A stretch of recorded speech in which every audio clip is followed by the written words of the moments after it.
नमस्कार, टीवी 27 में आपका स्वागत है और मैं हूं प्रसन्न शाहने। जेल प्रशासन किसी भी राज्य का वो हिस्सा होता है जो अमूमन सबसे ज़्यादा दबाव में होता है। वजह यह है कि क्षमता से ज़्यादा कैदी होना या उनकी सुरक्षा को लेकर होना और बदलती तकनीक के बीच जेलों की सुरक्षा के साथ साथ उन्हें मानवीय रख पाना, ये किसी भी बड़ी अग्नि परीक्षा से कम नहीं होता।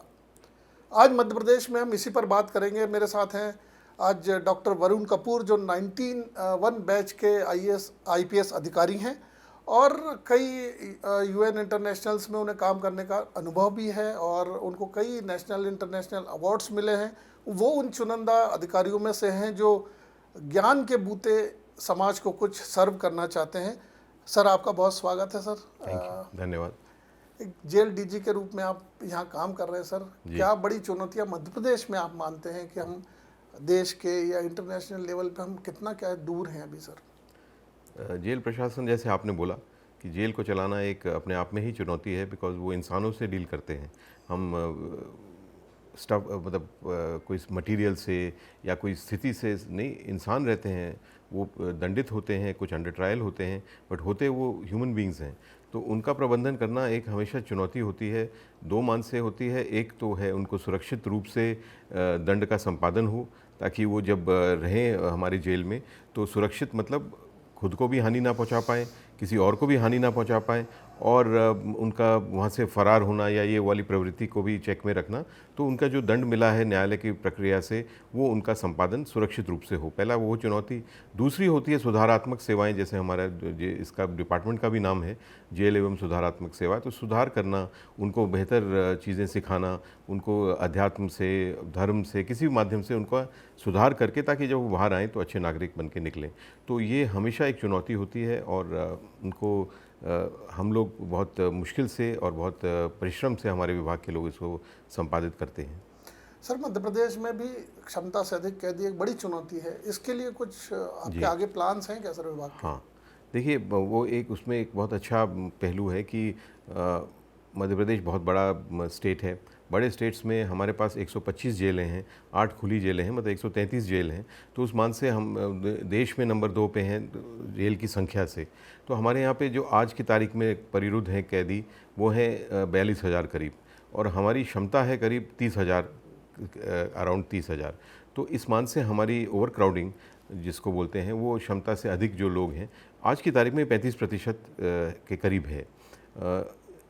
ये इसलिए हमारे लिए संतोष की बात है क्योंकि कुछ समय पहले तक वो थी 54%, और विगत 2 वर्ष में हमारे माननीय मुख्यमंत्री जी जो हैं डॉक्टर मोहन यादव जी, वो हमारे विभाग के मंत्री भी हैं। तो उनके निर्देश में हम नई बैरक्स बनाने की योजना बनी, और उसके अंतर्गत 122 बैरक का निर्माण पूरे मध्य प्रदेश में हो रहा है। अधिकांश बैरक बन गई हैं, बाकी बैरक्स भी अपने फाइनल स्टेज में हैं कंप्लीशन के। तो इन सब कार्रवाइयों से, क्षमता वृद्धि से, और जल्दी ट्रायल्स होते हैं, लोग को उनका सज़ा मिल रही है या जमानत मिल रही है, व्हाटएवर, उस सारे को मिला के आज की तारीख में हम 35% तक पहुंच गए हैं, और राष्ट्रीय औसत 34% का है। तो हम राष्ट्रीय औसत के बिल्कुल करीब हैं, और कुछ समय में जब हमारी नई बैरक्स जैसी सैंक्शन और वो कमीशन होती जाती हैं, तो मेरे को पूरा विश्वास है कि 2 या 4 महीने में हम राष्ट्रीय औसत से भी नीचे आ जाएंगे। तो आई थिंक वो एक बहुत बड़ी अचीवमेंट होगी इतने बड़े राज्य के लिए, मध्य प्रदेश जैसे, और उसमें आगे भी कार्रवाई जारी है।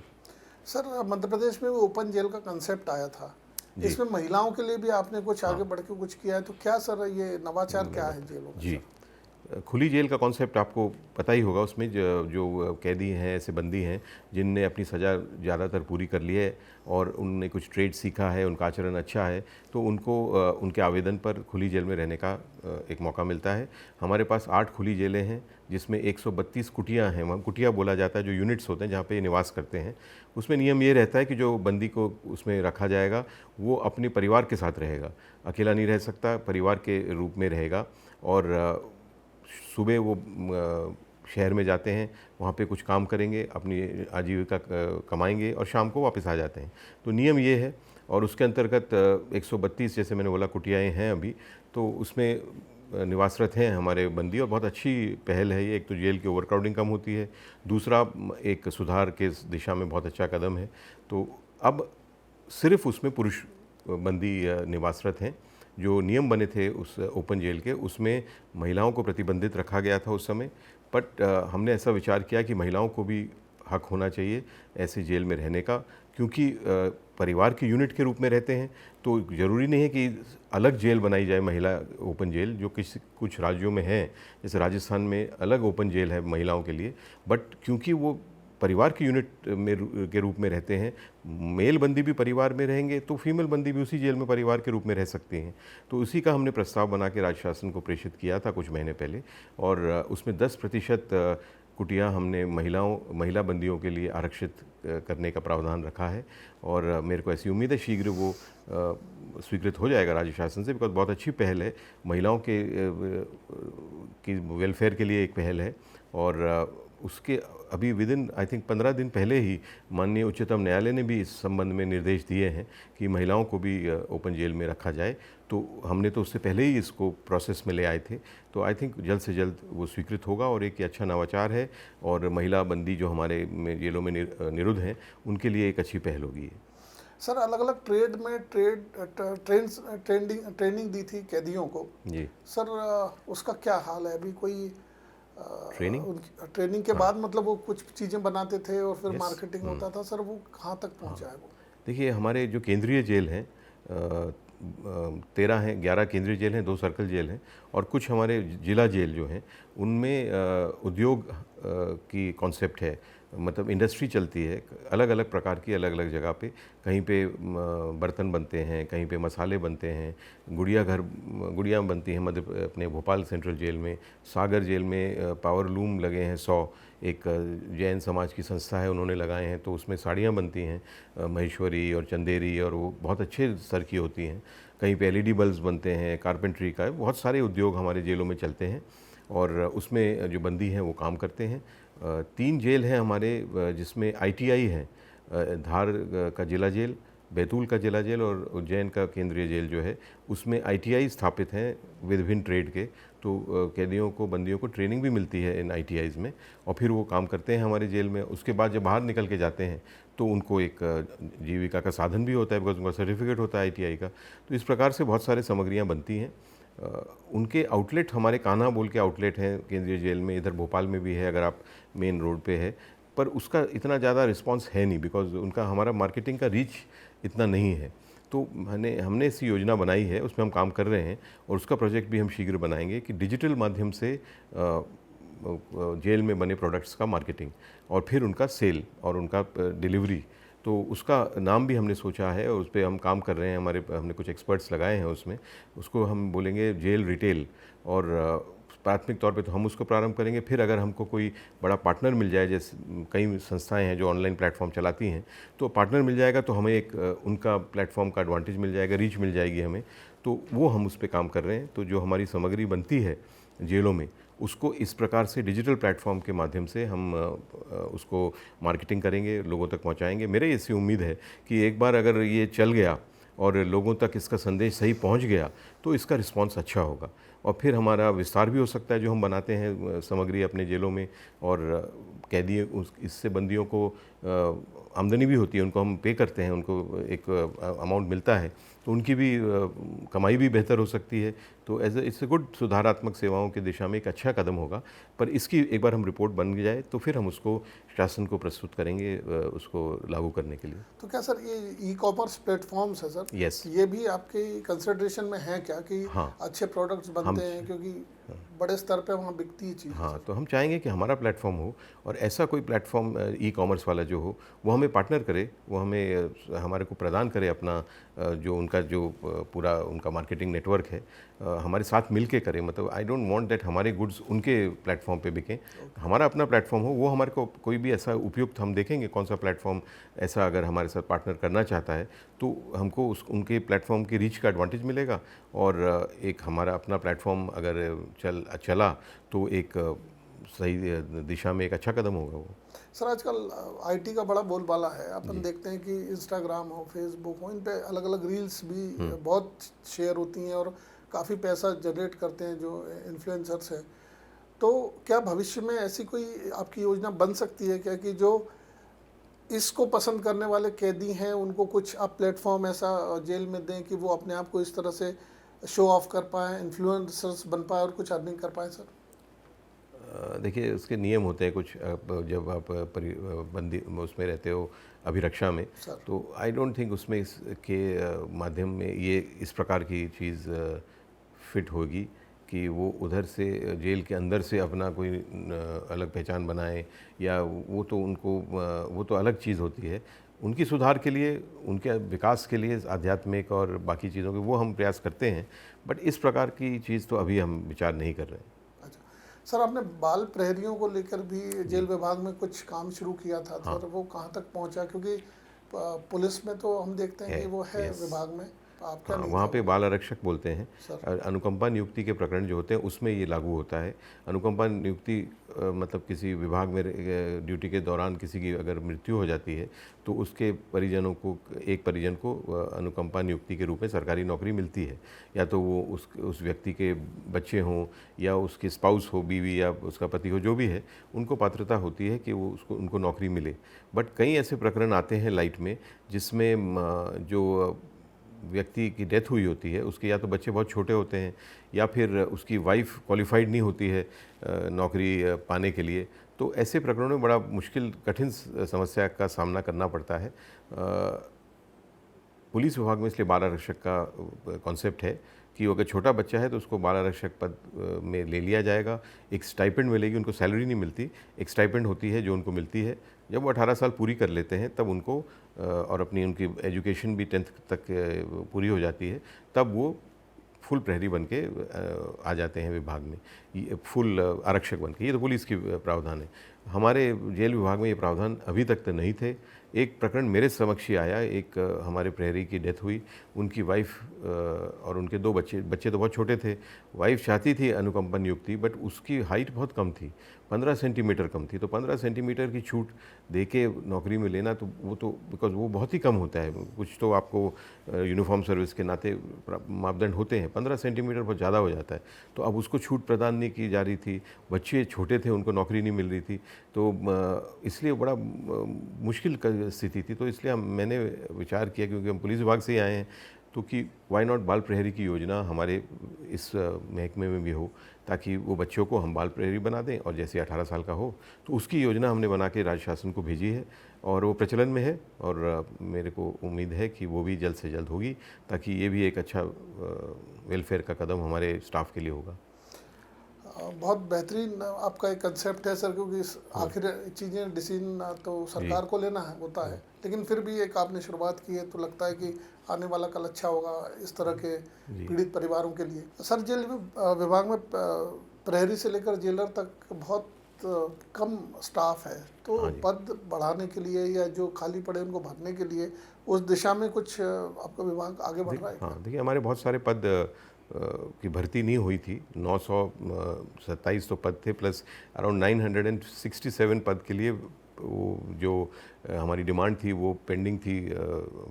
मध्य प्रदेश जो एम्प्लॉयज़ सिलेक्शन बोर्ड है, तो बहुत दिनों से उसके हम उनको निवेदन भी कर रहे थे, मैंने पत्राचार भी किया था, और उसके बाद लकीली अब जाके उसका विज्ञापन निकला है, 15 मार्च को निकला, और अब उसकी प्रोसेस में आ गया है, और हमें उम्मीद है कि जून जुलाई तक हमें ये भर्ती होके ये अतिरिक्त जो 967 लोग हैं ये हमें मिल जाएंगे। तो काफ़ी हद तक वो, मतलब हमारे पूरा बल 7000 के करीब है, तो 927 मतलब करीब 15%, तो काफ़ी बड़ा एक हमारे को मिलेगा बूस्ट, काफ़ी पद हमारे भरे जाएंगे। तो ये एक प्रक्रियाधीन है और जल्द से जल्द उसमें हमको मिलेंगे बल। सर, इतना बड़ा आपका इंफ्रास्ट्रक्चर है, इतने जेलों पे ध्यान रखना पड़ता है, देख रेख रहती है, चीज़ें रहती है, तो कोई किसी तरह की नई चुनौतियां आप तक आती हैं क्या कि कैदी किस तरह से नए नए कुछ प्रयोग करते होंगे, या जो भी वो मानसिक तौर पे कर पाते होंगे या फिजिकली, तो ऐसे कुछ नई चीज़ें आती हैं जिससे आपको अवेयर रहना पड़ता है? कोई मतलब ऐसा इंटरेस्टिंग कुछ आपकी नॉलेज में आया हो कभी? नहीं, वो तो रोज़ होता है, कई कई चीज़ें होती हैं उसमें, बट 2-3 चीज़ें जो बहुत हमारे बड़ी चुनौती थी हमारे लिए। एक है एस्केप, जो जेल से फरारी का जो प्रॉब्लम था। और देखिए, जेल के अंदर जब कैदी परिरुद्ध रहते हैं तो 2 तरीके से फ़रार हो सकते हैं। एक तो जो दीवार होती है उसके ऊपर से, और एक होता है मेन गेट से। तो मेन गेट से फरारी लगभग असंभव है, एक आध केस कभी कोई हुआ होगा, बट अदरवाइज़ वो असंभव। जो दीवार के ऊपर से फरारी है वो होती है, और कई बार होती है, मतलब इट इज़ नॉट कि कम होती है। उसके लिए तो हमने पहली बार एक फरारी मेरे कार्यकाल में खाचरोद जेल से हुई थी 25 दिसंबर पिछले साल। तो उसके बाद हमने निर्णय लिया कि हमने एक सिक्योरिटी ऑडिट करें, सिक्योरिटी ऑडिट की पद्धति स्टार्ट करी। 2 बार होगा साल में, 1 जनवरी से 15 जनवरी, फिर 1 जुलाई से 15 जुलाई, ये हर साल होगा। और उसमें हर जेल पे होगा, पहले जेल स्तर पे होगा, वो अपना पूरा निरीक्षण करेंगे कि ऐसी चीज़ तो नहीं है, वस्तु जिससे एस्केप हो सके, या ऐसी कोई स्थान तो नहीं है। कभी कभी क्या होता है कि जो बैरक होते हैं वो दीवार के बहुत पास होता है, कोई छज्जा बना होता है तो उसके ऊपर चढ़ के, तो उन सब ऐसी कोई स्थान तो नहीं है या ऐसा कोई वस्तु तो नहीं है, उसको समाधान करना है। 7 दिन वो, फिर 7 दिन जो पर्यवेक्षण अधिकारी हैं वो उसका रिव्यू करेंगे कि क्या हुआ, और फिर प्रमाण पत्र देंगे सभी कि हमने रिव्यू किया और यहाँ पे कुछ नहीं है। तो ये आपके हैबिट में आ जाएगा सिक्योरिटी। नहीं तो लापरवाही में कई बार ऐसी चीज़ें पड़ी रह जाती है, कोई पाइप पड़ा रह जाता है, कभी कोई सीढ़ी पड़ी रह जाती है और उसको यूज़ होता है, तो एक आपकी हैबिट में आ जाएगा। 2 बार साल में होना है तो people will become security conscious. तो वो 2 बार तो करेंगे, अन्य समय भी उनका नज़र इसी पे रहेगी कि भाई, तो वो हमने स्टार्ट की पद्धति एक। फिर भी एस्केप संभव है। तो एक बहुत ऐतिहासिक चीज़ हुई है जो मैं आपको बताना चाहता हूँ। हमने बजट में पिछले साल, ये जो अभी तो चल ही रहा है, ख़त्म होने वाला है 31 मार्च को, बट इस साल का जो हमारा खाने का था, कैदी खुराक का, उसमें कुछ हमने पैसा बच गया था, क्योंकि हमने मितव्ययता से उसका टेंडरिंग करी, अच्छे से करी, तो शायद कुछ ज़्यादा बच गया, 20 करोड़ रुपए उसमें बचे थे। तो अब हम चाहते थे कि उसको किसी और चीज़ में उपयोग करना। तो फिर अगर आप उसको दूसरे हेड में करना चाहते हो तो आपको रीअप्रोप्रिएट कराना पड़ता है, तो वो भी एक लंबी प्रोसीजर है, पर एंड में होता है साल के वित्तीय वर्ष के। तो बहुत मेहनत करके हमने, बहुत प्रयास करके, जो ACS फाइनेंस हैं रस्तोगी साहब, उनको मैंने निवेदन किया, बड़ी मुश्किल से हमने पैसा वो रीअप्रोप्रिएट कर लिया दूसरे हेड के लिए। तो ये योजना हमने बनाई है कि हमारी जो 125 जेलें हैं उसमें से 14 जेलों में जो इलेक्ट्रिक फेंसिंग होती है ना आउटर वॉल पे, वो 14 जेल में है, बाकी 111 जेल में अभी नहीं है। तो 18 करोड़ की योजना हमने बनाई ताकि वो सारी जेलों में हम इलेक्ट्रिक फेंसिंग लगा सकें। तो उसमें कई चुनौतियाँ आई, समय कम था, फिर भी हमने बहुत प्रयास करके अल्टीमेटली उस पैसे को हमने Madhya Pradesh state electronic development corporation जो है MPSEDC, उनको हमने इस पैसे को ट्रांसफ़र किया है। उन्होंने भी हमें स्वीकृति दे दी कि वो इसको लगाएंगे। तो आई थिंक 3 से 4 महीने में हमारी सारी जेल जो मध्य प्रदेश की हैं, जो एक ऐतिहासिक कार्य है, मेरे को नहीं लगता कि देश में भी कोई ऐसा राज्य होगा जिसमें हर जेल पे आपके इलेक्ट्रिक फेंसिंग होगी, तो वो लग जाएगी। और हमारी सारी जेल में इलेक्ट्रिक फेंसिंग के बाद ये जो ओवर द वॉल एस्केप होता है ये पूरी तरह ख़त्म हो जाएगा। तो ये एक एक्चुअली बहुत बड़ा कदम है।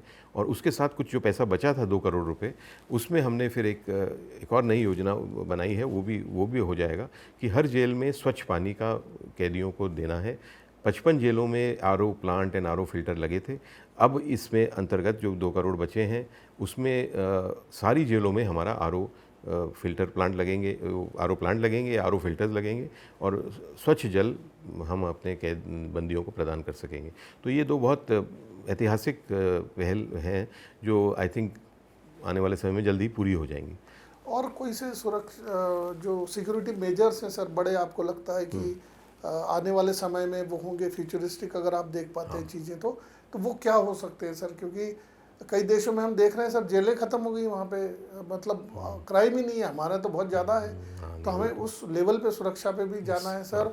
और एक सवाल ये, दूसरा ये कि जब चूँकि आम आदमी जेलों में जब अपराध करके जाता है तो वो मानसिक स्तर पे भी वो थोड़ा गड़बड़ होने लगता है, धीरे धीरे डिस्टर्ब होने लगता है। तो उसके लिए कुछ करते हैं क्या जेल प्रशासन? जी, पहला पार्ट था आपका टेक्नोलॉजी। हाँ, कोई नया तरीका। तो देखिए CCTV कैमरा हमारे सब जगह लगे हैं, तो वो भी एक योजना हम बना ही रहे हैं।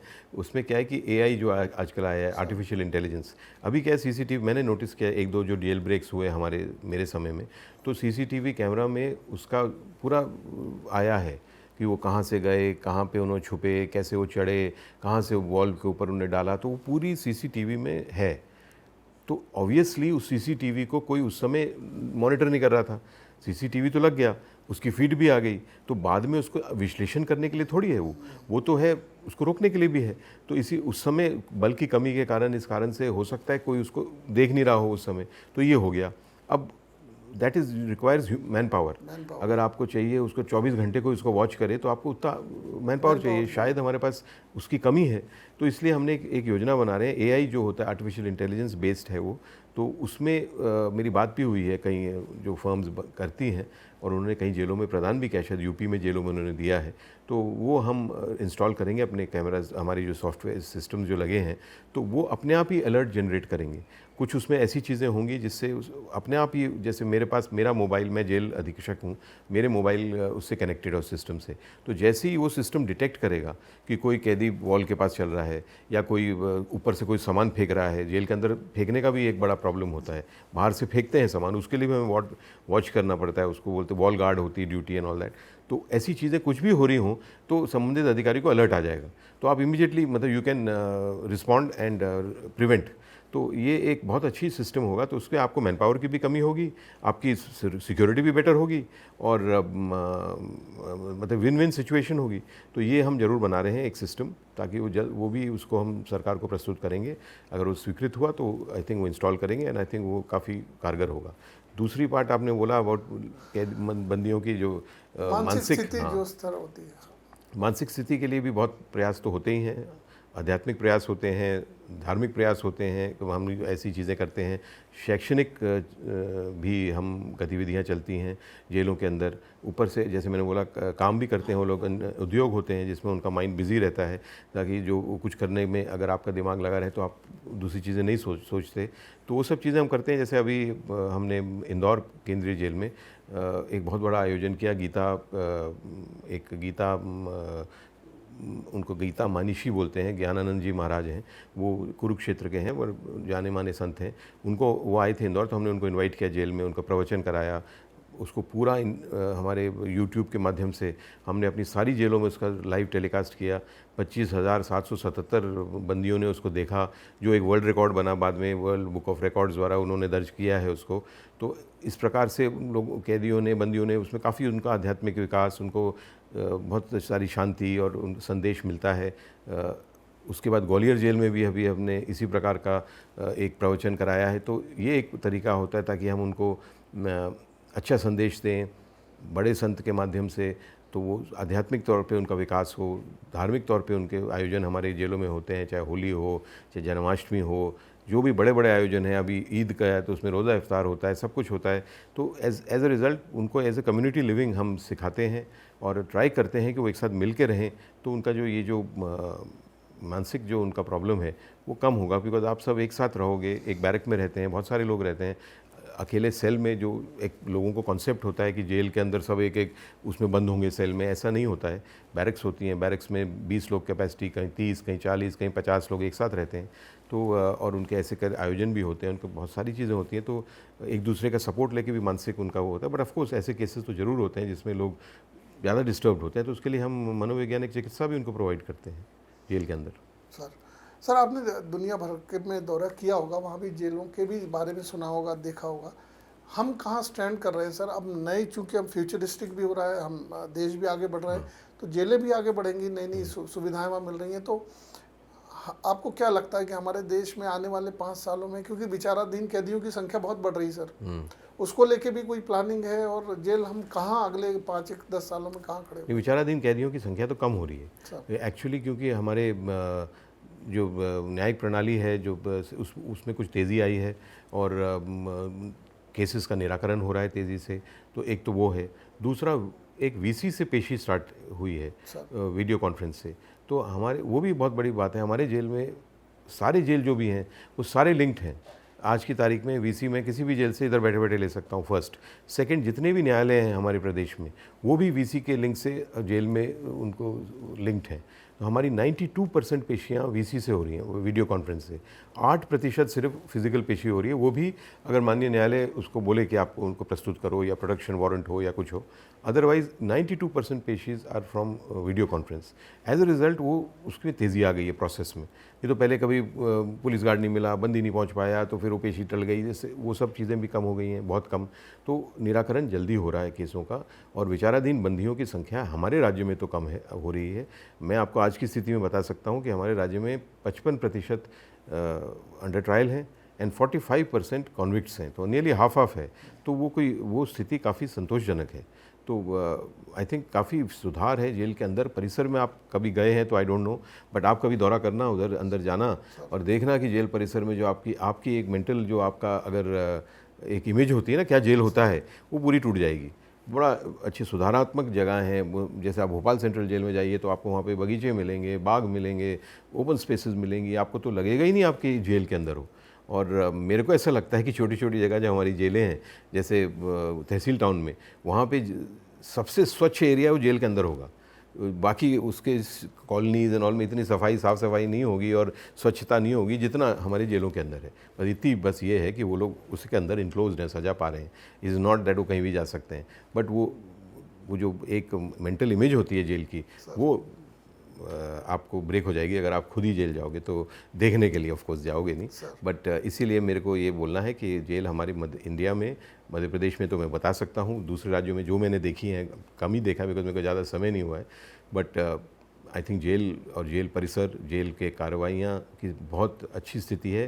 अंतर्राष्ट्रीय स्तर पे भी बहुत अच्छी होगी, बट और बेटर करने का तो स्कोप हमेशा रहता है। सर थोड़ा सा सर व्यक्तिगत अब आपसे आपकी पसंद नापसंद में जी सर, समय आप लोगों के पास कम रहता है, दौड़ धूप बहुत ज़्यादा होती है, तो ऐसे समय में खुद को मेंटेन करने के लिए आप सुबह से क्या क्या एक्टिविटीज़ करते हैं, क्या खाने में पसंद करते हैं? वो देखिए समय के साथ चीज़ें बदलती हैं। तो आज की तारीख में अगर आप पूछो मेरे को खाने में, तो मैं वेरी सिंपल फूड पसंद करता हूँ, क्योंकि वही अच्छा होता भी आपके लिए एट सम एज के बाद ठीक रहता है।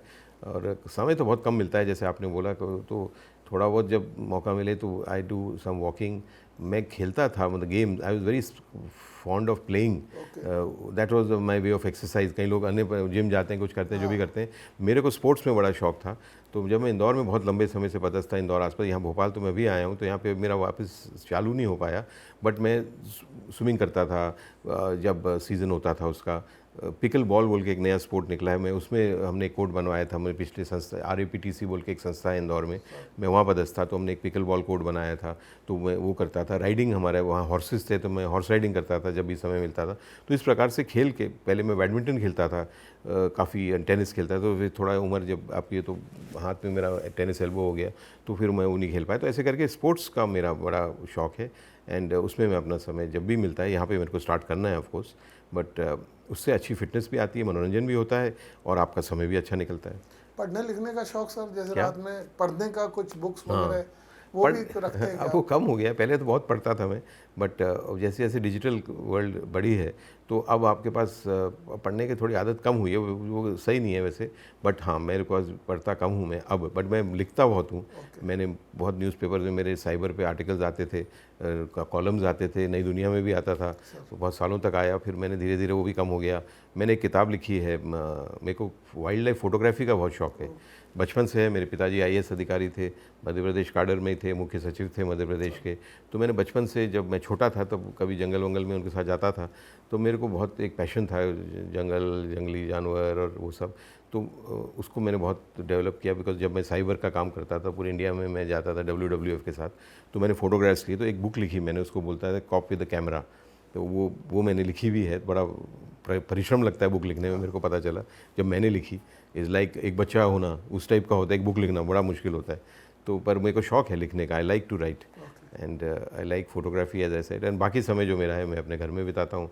मेरे को कोई ज़्यादा जाना मिलना वो मेरे को पसंद नहीं है, तो मैं अपने घर के, मैं अपने परिवार के साथ, और मेरे को जानवरों का बड़ा शौक़ है, तो मेरे घर में गाय हैं, मैं गाय के साथ बहुत समय निकालता हूँ। मेरे पास 6 गाय हैं, इंदौर में है पर वो, और गाय क्या है, मतलब उसमें से 4 तो बुल हैं, 2 गाय हैं, तो बाकी 4 तो बुल जो होते हैं ना, सांड, वो हैं, पर वो हमारे परिवार जैसे हैं बिल्कुल। और मेरा पेट है, मेरा डॉग है, तो आई लव एनिमल, तो उनके साथ समय बिताने में बहुत सुकून मिलता है।